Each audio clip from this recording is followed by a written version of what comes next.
সবাই জানেন 31 ডিসেম্বর রাত্রে বড়াইল ভিউ হোটেলে কি ঘটনা ঘটেছে এবং এটা খুবই অশ্লীল। আমাদের শহর শিলচর কবির শহর, সংস্কৃতি শহর। আমরা এর আগে কখনো এইরকম অশ্লীলতা আমাদের যুব প্রজন্ম, আমরা ছোটবেলা থেকে বড় হয়েছি, কখনো দেখিনি। আমরা বরাকের সচেতন নাগরিকরা সবাই মিলে এর তীব্র প্রতিবাদ জানাই। আমরা এখন সবাই মিলে, যেহেতু এখানে মহিলাকেও অবজেক্টিফাইং করা হয়েছে এবং যুব সমাজকে একটা অন্ধকার জগতের দিকে ঠেলে দেওয়ার প্ররোচনা চলছে, তাই আমরা শিলচরের সকল সচেতন নাগরিকরা মিলে, বিশেষ করে আমার সঙ্গে সবাই মহিলারা আছেন, আমরা সবাই মিলে আজ একটা এফআইআর দাখিল করতে যাচ্ছি। আমরা প্রশাসনের কাছে অনুরোধ জানাবো আগামী দিনে যেন এইসব ঘটনা ঘটাতে তারা যেন আর করে, যাতে একটু স্ট্রিক্টলি দেখে এই জিনিসগুলো। কারণ যদি প্রশাসনের নজর স্ট্রিক্ট থাকতো, এইরকম ঘটনা আমাদের শহরকে লজ্জাজনক পরিস্থিতিতে ফেলতো না বলে মনে হয়। তাই আমরা প্রশাসনের কাছে অনুরোধ জানাতে যাচ্ছি এবং আমরা সবাই মিলে বড়াইল ভিউতে 31 ডিসেম্বর 2024 রাতে যা ঘটনা ঘটেছে তার তীব্র প্রতিবাদ জানাই এবং আগামী দিনে যাতে সমাজে এইরকম কুকর্ম করতে কোনো প্রতিষ্ঠান সাহস না করে, সেই জন্য আজকে আমাদের এই পদক্ষেপ। জয় শ্রীরাম।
फॉलो करना है ना।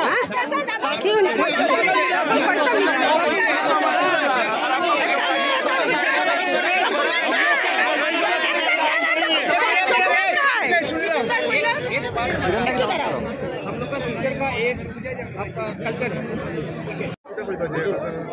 গত 31 ডিসেম্বর যেভাবে একটা প্রোগ্রামের নামে বাইরের থেকে মহিলা আনিয়া বড়াইল ভিউতে যেভাবে অশ্লীল ডান্স করানি হয়েছে তা এই শিলচর শহরে কোনোদিনও গ্রহণযোগ্য হইতো না।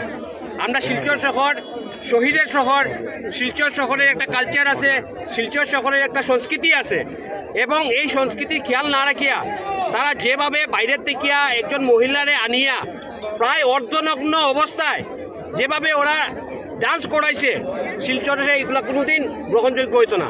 আর তারই প্রতিবাদে শিলচর শহরের সকল নাগরিকরা, সচেতন নাগরিক যারা, তারা আজকে আমরা বড়াইল ভিউর সামনে আমরা আইয়া আমরা এখানের মধ্যে প্রোটেস্ট করি। আর এবং আমরা যারা বিভিন্ন এনজিওর মহিলারা আসুন, যেহেতু মহিলারা এইরকমভাবে খারাপভাবে বিবস্ত্র করিয়া, প্রায় বিবস্ত্রই কইতে গেলে করিয়া যেভাবে নৃত্য করে নিয়েছে, তাই সব মহিলারা আজকে শিলচর সদর থানাতে বড়াইল ভিউর প্রশাসন, অ্যাডমিনিস্ট্রেশন এবং মালিকের বিরুদ্ধে এফআইআর করা হয়েছে। এখানে এখন প্রোটেস্ট হয়েছে। প্রোটেস্ট হওয়ার পরে তৎক্ষণাৎই হোটেলের দুজন ম্যানেজারে, ম্যাজিস্ট্রেট এবং এডিশনাল এসপি স্যারে যেটা কইলা, দুজন ম্যানেজারে অ্যারেস্ট করা হয়েছে। এবং আমরা কইছি যারা ম্যানেজারে অ্যারেস্ট করলে হইতো না, যারা মালিক পক্ষ আছে, কারণ হোটেলের তো মালিক আছে, যারা মালিক পক্ষ আছে তারারে এই তদন্তের আওতায় আনিয়া তারার বিরুদ্ধে কঠোর ব্যবস্থা নিতে লাগবো। এবং আমরা হুঁশিয়ারি দিয়া কইতে চাই, যত হোটেল মালিকরা আসুন, কোনোদিন আপনারা যাতে শিলচর শহরে কোনো ধরনের কোনো প্রোগ্রাম অর্গানাইজ করতে গেলে ভালো করে চিন্তা ভাবনা করিয়ে আপনারা প্রোগ্রাম অর্গানাইজ করবা। এইভাবে যে খারাপভাবে যুব সমাজে আপনারা খারাপ লাইনে ঠেলিয়া দিরা, এটা কোনো অবস্থায় বরদাস্ত করা যাইতো না। যদি কেউ করে, আজকে তো কিচ্ছু হয়েছে না, আগামী দিনে আরো বড় ধরনের আন্দোলন হইব।